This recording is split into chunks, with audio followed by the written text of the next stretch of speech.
Mais le comité d'audit, c'est le comité qui a la responsabilité première de recommander au conseil d'administration toute l'information financière qui doit être publiée par l'organisation en question. Au niveau des comités d'audit, il y a énormément d'exigences réglementaires qui ont été publiées par les autorités à travers le pays afin que ceux-ci puissent exercer leur rôle de façon adéquate. Un des exemples d'une exigence, c'est qu'à son bord, le comité d'audit doit avoir des experts financiers pour être capable de faire l'analyse adéquate de l'information financière en vue d'en faire la recommandation au conseil d'administration.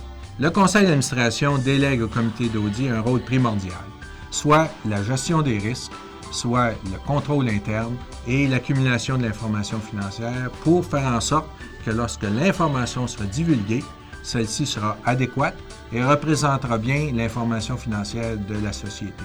Parmi toutes les responsabilités des membres, la première est d'approuver les informations financières devant être publiées pour l'organisation.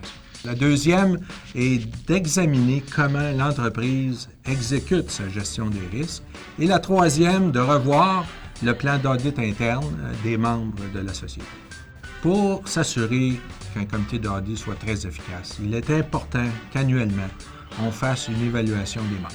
Cette évaluation doit comporter le rôle de chacun dans le comité.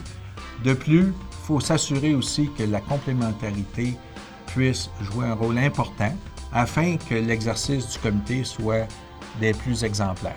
Je crois qu'il est aussi important d'avoir de la diversité au niveau du comité d'audit afin que l'ensemble des membres puissent apporter une meilleure représentation au niveau du conseil d'administration.